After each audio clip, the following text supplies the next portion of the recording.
ஐயா சிவாய நம்ம சொல்லுங்க. ஐயா சிவாய நமக. ம். சொல்லுங்க. திறமைசாலிகள்லாம் அரசியல்ல முன்னுக்கு வரவே முடியாதா? யார நீங்க அண்ணாமலையை சொல்றீங்களா? அப்ப நான் அப்படி கூட வச்சுக்கோங்களேன். ஐயா ஒண்ணு புரிஞ்சுக்கோங்க.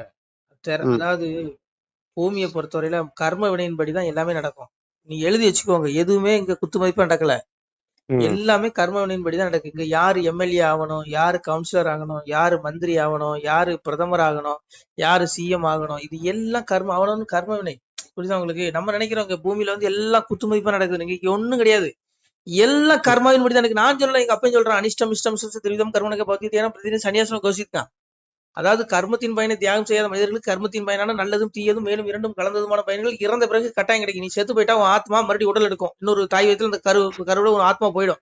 அதன்படி முற்பிறல் என்ன தான தர்மங்கள் தவங்கள் யாகங்கள் என்னெல்லாம் செஞ்சியோ அதுக்கு தகுந்த மாதிரி உனக்கு பிறவி அமையும். அதாவது நீ கருப்பா பிறக்கனாலும் அதுவும் கர்மாதான். நீ செக்கச்சேர அழகா பிறக்கனாலும் அதுவும் கர்மாதான். நீ உடல் அது எப்படி சொல்ல அதை சொல்ல வேண்டாம். ஏதாவது அங்க அவயங்கள் குறைபாடுகளா நீ பிறக்கனாலும் அதுவும் கர்மா தான் தீர்மானிக்குது. நீ பிச்சைக்காரன் ஆகினாலும் கர்மா தான் தீர்மானிக்குது. நீ அரசன் ஆகணும், நீ ஆட்சியாளர்களா, நீ ஒரு ஆள்ற ஒரு எம்எல்ஏ மந்திரி இப்படி ஆகினாலும் அதுவும் கர்மா தான் தீர்மானிக்குது. நான் சொல்லல, எங்க அப்பன் சொல்றான். அதான் சொன்னான், தர்ம யுகமாக்கி தாரணியை ஆளுவதற்கு கர்ம கலியில் கடவுளார் வந்து கதைக்கான். கடவுளே கர்ம வழியில் தப்ப முடியாதுங்க. அன்னைக்கு எங்க அப்பன் கலியனுக்கு சிவபெருமா வரத்தை கொடுத்துட்டான். எங்க அப்பன் மகாவிஷ்ணு போய் அடி வாங்கினான். கலியனுக்கு அன்னைக்கு எம்பெருமா கலியன்ட்ட போய் அடி வாங்குறான். அதான் சாமியை சொல்றான், முன்முறை விதியால் இந்த முழு நீச பாவி கையால் என் விதி படவே உண்டு இறப்பொன்று அவனுக்கு என்றதினாலே பின்விதி எனக்கு நன்றாம் பெரும்புவி ஆளுவமக்கா உன் விதி நல்லதாக மொழிவர வாழ்விதவங்க.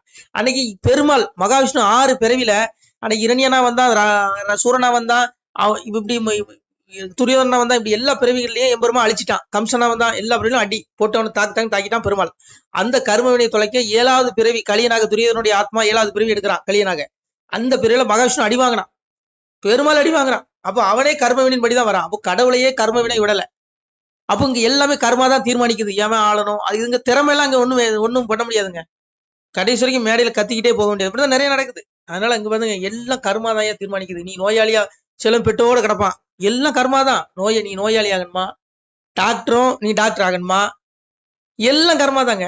இங்க பூமியை பொறுத்தவரையில இங்க கர்மா தான் தீர்மானிக்குது. அதனால இங்க இதுல திறமைக்கெல்லாம் இங்க இடமே இல்லை. அதான் எங்க அப்பன் சொன்னா, கர்மாதான் உச்சி தீர்மானிக்குதா அப்ப கிரகமடா இறைவன் உங்கள் சொல்லல. ஒருவருக்கும் தெரியாது, என் பச்சை முண்டால் போதுமடா பகையில என் மகனா. 9 நவகிரகங்கள்ல என்னென்ன உன்னுடைய கர்மா முன்வினை இருக்கோ அது இந்த பூமியில நடக்கும். இந்த உடலுக்கு நீ எங்க அப்பாவது என்ன உனக்கு மோட்சம், அவ்வளவுதான். சர்கா அதான் சாமியை சொல்லுவான், சர்கானா ராதி மந்தேசம் மத்தியம் சைவாக மனுஷன் அத்தியாத்மித்தியம் வித்தியானம் வாதக பிரபத தாமகமா. நான் தான் படைப்புகளின் ஆரம்பங்க, உங்களை படைச்சது வந்தேன், முடிவும் நான் தாங்க, நடுவும் நான் தான்.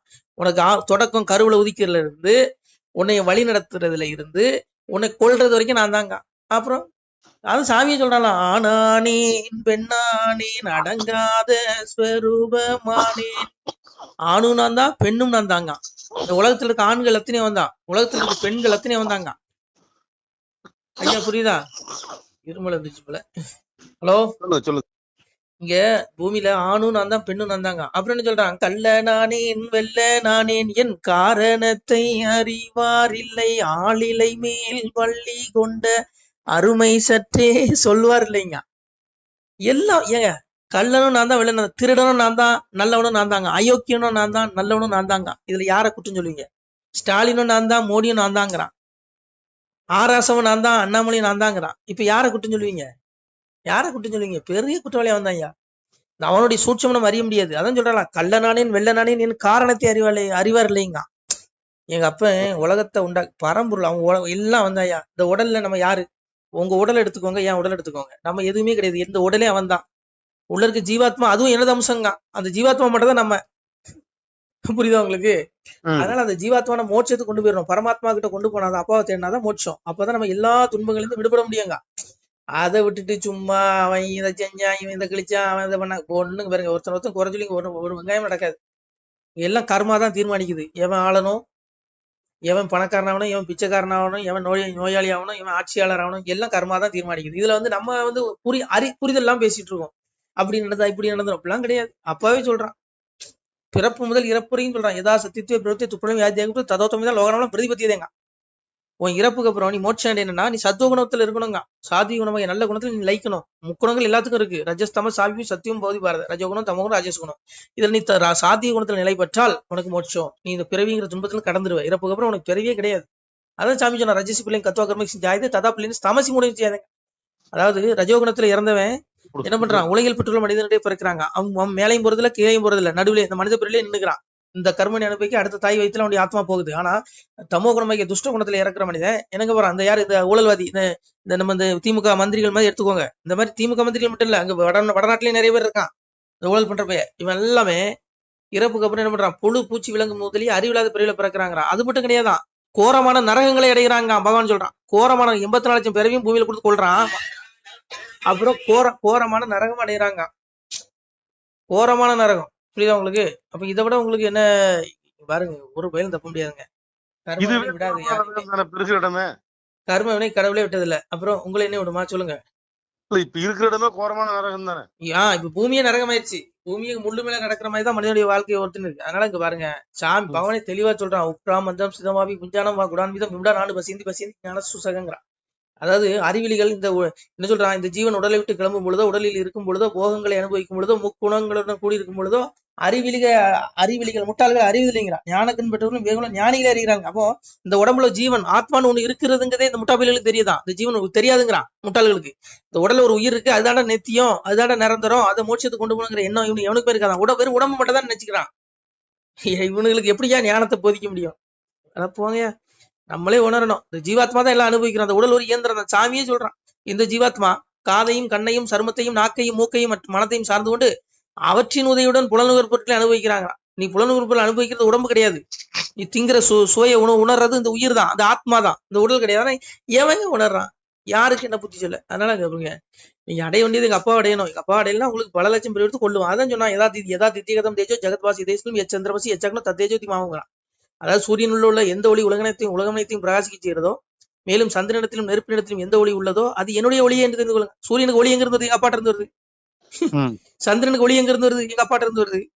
அக்னிக்கு ஒளி எங்க இருந்து? எங்க அப்பாட்ட இருந்து. அப்போ அவன் தான் எல்லாத்துக்கும் ஆதி. எங்க அப்பா ஈசன் தான், சிவபெருமான் தான். அதான் சொன்னா, காமா விசேஷ பூதானி தாரம்பிக மோச்சசா குஷ்ணாமி சௌசதிக சர்வாக சோமபுத்தோ ரசாத்மகங்கிறான். அதாவது நானே பூமியில் புகுந்து என் சக்தியினால் உயிரினங்களையும் தாங்குகிறேன். ரசமே வடிவானே, அதாவது அமுதமே நிறைந்த நிலவுமாகி அனைத்து உயிரினங்களையும் பயிர் பச்சைகளும் போஷிக்கிறேங்க.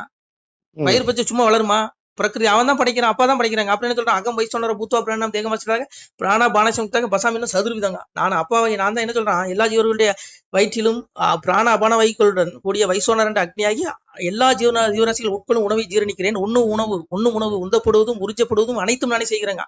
நீ சாப்பிடுற அந்த சாப்பாடு சத்தை ஜீரணமாக வச்சு எல்லா உறுப்புகளுக்கும் அந்த சத்தை எடுத்துட்டு போறதே நான் தாங்க. அது உனக்கு நோயை உண்டு பண்ணாலும் உண்டு பண்ணுவான். எல்லாம் வந்தாங்க ஏங்க, அவன் இல்லாம எதுவுமே இல்லைங்க. அப்பாவே சொல்றான், சர்வசி சாகமதி சன்னிவிஷ்டம் மத்தக அப்படிங்க. என்ன சொல்றான், அதாவது நானே எல்லா பிராணிகளோட இதயத்திலும் அந்தரிமையாக இருக்கிறேங்க. என்னிடம் இருந்தா அறிவும் ஞாபகத்தையும் மறந்து வருகின்றனங்க. வேதாந்தத்தை செய்தவன் வேதத்தின் உட்பொருளும் நானேங்க. வேதாந்த யாரு? எல்லாம் நான் தாங்க. துவாவிமோ புருஷோ லோகை சரசாஸ்திர ஏவச சர்வக சர்வாணி புதானி கொடுஸ்தோதி உச்சேதேங்க. அதாவது இந்த உலகத்துல அழிபோன்னு அழியாதவன் 2 வகையான புருஷர்கள், அதாவது உடல்கள் இருக்குங்க. இந்த ஜீவராசிகளுடைய உடம்பு அத்தனை அழிஞ்சிரும், ஆனா ஆத்மா அழியாதுங்க. உலகம் அழிஞ்சாலும் ஆத்மா அழியாது. அப்ப இந்த ஆத்மா நம்ம உணர்ந்து அப்பாட்ட கொண்டு போகணும். அப்பாவை தேடி அப்ப மோட்சத்துக்கு போகணும். இதை விட்டுட்டோம் இங்க 84 பேர் எடுத்து உங்களை கொள்ளுவான். அதான் சொன்னான். அதனால இங்க பாருங்க, நீங்க தேட வேண்டிய அப்பாவை மட்டும் தான். ஈஸ்வர சர்வபூதானா சோஜன திசை பிரமாயன் சர்வபூதானி எந்தோடைய மாயா. அதனால அவன் தாங்க எல்லா இதயத்திலும் நான் தான் இருந்து வழி நடத்துறேங்க. அவர்கள் கர்மம் எப்படி நான் தான் ஓட்டுறேங்கிறான். காலத்தை கணக்கிடுவதில் நான் காலன், தண்டித்தடைக்குவதில் நான் யமனுங்க. நான் தானே யமன், உனக்கு கொள்றதே நான் தாங்க. உன் காலத்து உனக்கு இத்தனை ஆயுள் கால் கொடுத்துருக்கேன், எண்ணிட்டே இருக்கேங்கிறான். நாலு கணக்கு முடிக்கிறவன். அதனால அப்பாவை தேடுங்க. இங்க கர்மா தான் தீர்மானிக்குது. இதுல அண்ணாமலை முதலமைச்சர் ஆயிடுவாரா, ஸ்டாலின் முதலமைச்சர், இதெல்லாம் கொஞ்ச காலங்க, அற்ப காலம். இங்க யாரு என்ன ஆனாலும் நீங்க அதெல்லாம் கண்டுக்கிடாங்க. நீங்க தேட வேண்டிய அப்பா சிவனை மட்டும் தான் தேடணும். அதனால எல்லாம் முட்டாள்தனமா நம்ம இருக்கக்கூடாது. வெறும் உடம்ப மட்டும் பாக்குறீங்க. இறப்புக்கு அப்புறம் உண்மையான வாழ்க்கை இருக்குது. இதெல்லாம் உணர்றான் சொல்லுங்க. அறிவே இல்லாத அந்த மாதிரி நம்ம நடந்துக்கிறோம். அதனால இது ஆத்மா உணருங்க. இதுல யாரு வந்தாலும் இங்க ஒரு வெங்காயம் நடக்காது. நம்ம பிறந்ததே மோட்சத்தடையறதுக்கு தான். இதை விட்டுட்டு நம்ம இந்த அரசியல்வாதிகள் பின்னாடி போனா நம்மளும் நரகத்தோடு சாக போறோம். இது அண்ணாமலைக்கு தெரியும். அதனாலதான் அண்ணாமலை அரசியலே வேண்டாம்னு கொஞ்சம் ஒதுங்குறாரு. புரியுதா உங்களுக்கு? உங்களுக்கு என்ன செல்வம் வேணும்? எல்லாம் இருக்கு இந்த ஜீவாத்மாவுக்கு. அங்க குடிப்பு புசிப்பு கிடையாது, மலஞ்சலம் கழிக்க வேண்டியது இல்லை. அப்பாவே சொல்றேன் பாருங்க, பொன்மலை ஆளலாமே முத்து பதித்த வைகுண்டம் அங்கே உண்டு ஊசிகளால் போட்டதொரு சாமி சொல்றான் பாருங்க, உருள் வண்டி ஓட்ட தேரும் வெஞ்சாமரை வீசலாமேங்க. ஊசிகள் தான் போட்ட தேரும் பவளக்கோட்டை எங்க உண்டு? உனக்கு பூமியில உள்ள வஸ்து இல்ல, உனக்கு ஆத்மாவுக்கு அந்த லோகம் பொண்ணுலகம் எப்படி இருக்கான்? உனக்கு என்ன வேணும் எல்லாம் தருவீங்க. பவளத்திலான கோட்டை. வீடுகள் இவங்க எப்படி இருக்குமா? இந்த பூமியில மாதிரி இந்த சிமுடி செங்கல் வச்சு கட்டுற வீடு கிடையாது. அங்க குடிப்பு புசிப்பு கிடையாது, மலஞ்சலம் கழிக்க வேண்டியதுல. ஒளி உடம்பு, இந்த மாதிரி நாத்தம் முடிச்ச உடம்பு கிடையாது. ஒளி உடம்பு, இந்த ஆத்மா, இந்த சரீரத்துக்கு அவ்வளவு வாழ்வு கொடுக்குறாங்க. பொன்மலை ஆளலாமே முத்து பதித்த வைகுண்டம் ஊசிகளால் போட்டதொரு பவளக்கோட்டை எங்க உண்டுங்கிறான். சாமி சொல்றான், உருள் வண்டி போட்ட தேரும் வெண்சாமரை வீசலாமே, முத்து பதித்த தேரும் பவளத்தால் சாவடியும் மண்டபமும் கல்வதித்த விளக்குகளும் கண்ணடங்கா செல்வம் உண்டுங்கிறான். நடமாடும் தெய்வம் எல்லாம் நல்ல செய்வார் கூட்டம் வைப்பாங்க. தேவர்கள், தேவ பெண்கள், ஸ்திரீகள், அவ்வளவு அந்த சாலை அப்படி இருக்கும், அந்த உலகம் அப்படி இருக்கு.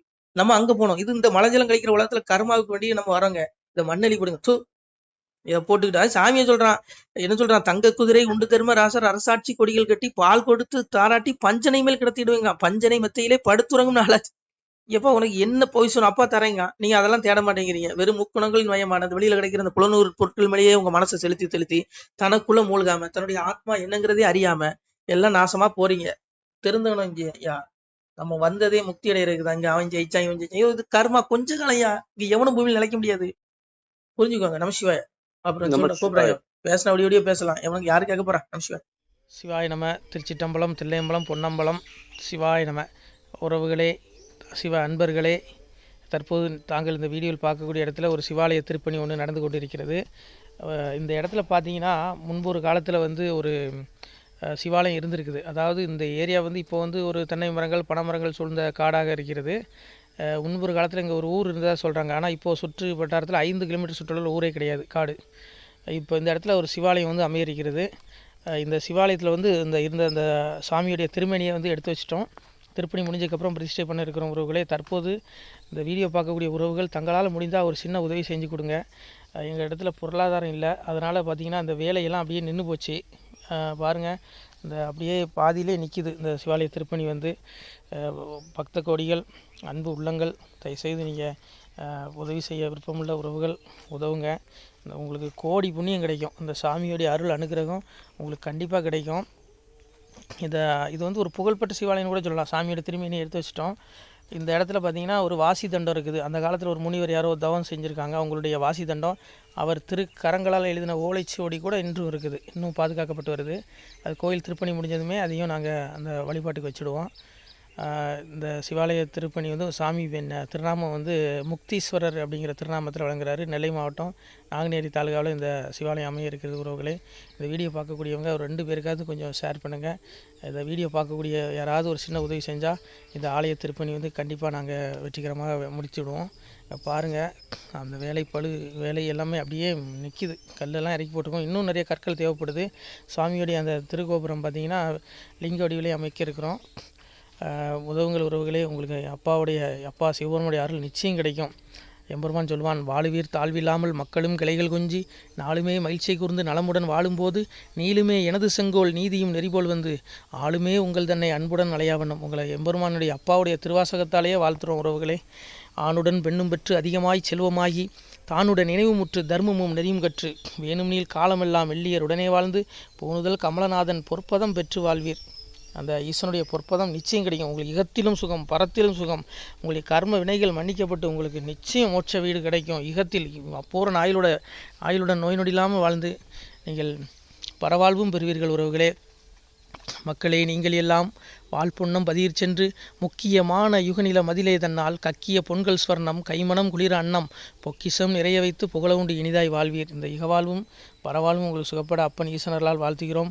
இந்த திருப்பணிக்கு உதவி செய்ய ஒரு ஜிபே எண் சொல்கிறோம். இந்த எண்ணில் நீங்கள் உதவலாம்.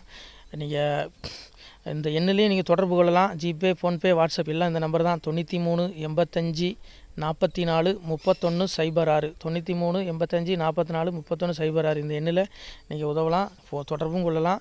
வாட்ஸ்அப்பு இந்த எண்ணு தான், ஜிபே இந்த எண்ணு தான் உறவுகளே. முடிந்தளவுக்கு 2 பேருக்காக ஷேர் பண்ணுங்கள். இந்த வீடியோ பார்க்கக்கூடிய யாராவது ஒருத்தர் சின்ன உதவி, நீங்கள் பெரிய அளவில் செய்யணும் கூட, நீங்கள் ₹1 நீங்கள் தந்தாலும் மனசார வேண்டி ஏற்றுக்கிறோம் உறவுகளே. உதவுங்கள். முடிஞ்ச அளவுக்கு கொஞ்சம் ஷேர் பண்ணுங்கள். நன்றி. சிவாய நம. திருச்சிட்டம்பலம், தில்லையம்பலம், பொன்னம்பலம். உறவுகளே, நம்ம இந்த இடத்துல வாழ்ந்து மறைந்த ஒரு சித்த மகாபுருஷர் பயன்படுத்திய பல 100 ஆண்டுகளுக்கு முன்பு உள்ள வாசி தண்டம் ஒரு சித்த மகாபுருஷர் பயன்படுத்தியது. அவர் திருக்கரங்களால் எழுதிய அந்த ஓலைச்சுவடி கூட பாருங்கள், இன்னும் பாதுகாக்கப்பட்டு வருது. இந்த சிவாலயம், நம்முடைய அந்த சிவாலய திருப்பணி முடிந்ததுமே எம்பெருமான் அவர் எழுதிய அந்த சிவனை பற்றி புகழ்ந்து எழுதிய அந்த பாடல் வரிகள் இதில் இருக்குது. இந்த வாசி தண்டம், அவர் பிரதிஷ்டை செய்த அந்த லிங்க திருமேனியையும் இந்த இடத்துல நாம் இந்த ஆலயம் கட்டி நாம் பிரதிஷ்டை செய்திருக்கிறோம். அனைவரும் இந்த ஆலய பிரதிஷ்டைக்கு கண்டிப்பாக வரணும். முடிஞ்ச அளவுக்கு வீடியோ பார்க்குறவங்க உதவி பண்ணுங்கள் உறவுகளை.